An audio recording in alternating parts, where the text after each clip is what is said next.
कार्तिक के महीने में 1 बेलपत्र 3 शमी पत्र, कार्तिक के महीने की दोनों अष्टमी में से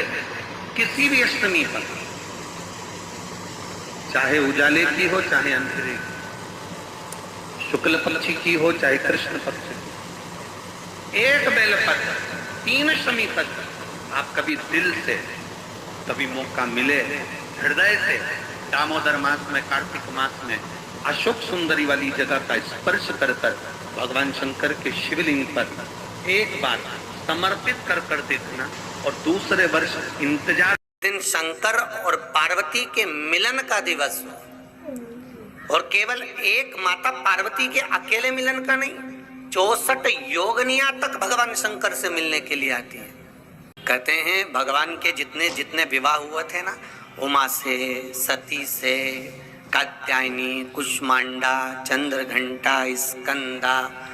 ये जितने जितने जितने भगवान के विवाह हुए थे, अनेक अनेक उमा आदि आदि जितनी भी भगवान की जो मंगल विवाह हुए थे, सारी माता पार्वती के जितने अंश हुए हैं, माता पार्वती के जितने स्वरूप हुए हैं, ये सारे स्वरूप, सारे अंश माता पार्वती के।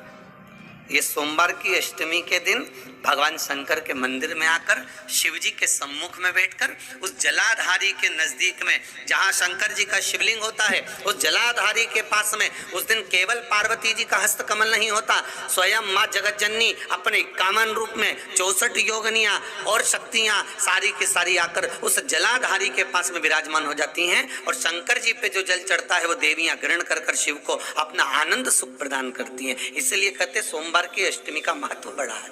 बहुत प्रबल। शंकर भगवान पे चढ़ा हुआ जल जो बहकर जाता है, उसको 3 जगह पर जरूर लगाना चाहिए। ध्यान से सुनिएगा। 9 ग्रह जो शरीर पर राहु, केतु, मंगल, बुध, शनि परेशान करते हैं, उसकी समाप्ति के लिए शिव पर चढ़ा हुआ जल नैनों पर, कंठ पर, मस्तिष्क पर, 3 जगह पर, जिसके प्रतिदिन शिव पर चढ़ा हुआ जल लगता है, उसको कभी 9 ग्रह परेशान नहीं कर सकते। शंकर की कृपा बरसती है, शंकर की करुणा बरसती है। कहते हैं सोमवार के दिन की अष्टमी पढ़ने पर, कौन से दिन? सोमवार के दिन कौन सी तिथि? जम के बोलो, अष्टमी। सोमवार के दिन अगर अष्टमी तिथि पड़े और उस दिन अगर 5 बेलपत्र भगवान शिव को समर्पित कर दिए जाए, तो व्यक्ति जो सोचकर, जिस कामना से, जिस मनवांछित फल के लिए बेलपत्र चढ़ाता है, उसकी वो कामना मात्र 3 महीने में पूरी हो जाती है। मात्र 3 महीने। मतलब आपको इंदौर की कथा में बताया था, जिस दिन शंकर और पार्वती के मिलन का दिवस हो, और केवल एक माता पार्वती के अकेले मिलन का नहीं, 64 योगनियां तक भगवान शंकर से मिलने के लिए आती है। कहते हैं भगवान के जितने जितने विवाह हुए थे ना, उमा से, सती से, कात्यायनी, कुष्मांडा, चंद्रघंटा, स्कंदा, ये जितने जितने जितने भगवान के विवाह हुए थे, अनेक अनेक उमा आदि आदि जितनी भी भगवान की जो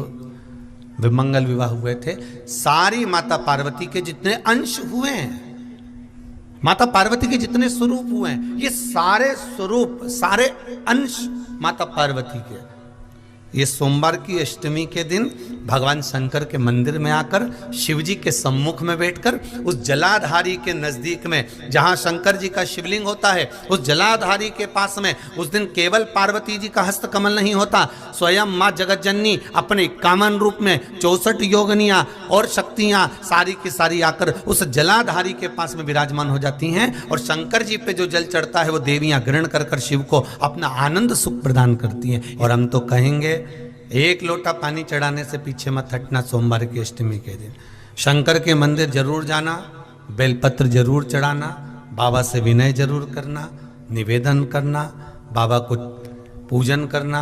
घी का दीप लगाना और बाबा से विनय करना, बाबा मेरी ये मनोकामना है, मैं तो आपके चरणों में समर्पित करने के लिए आई।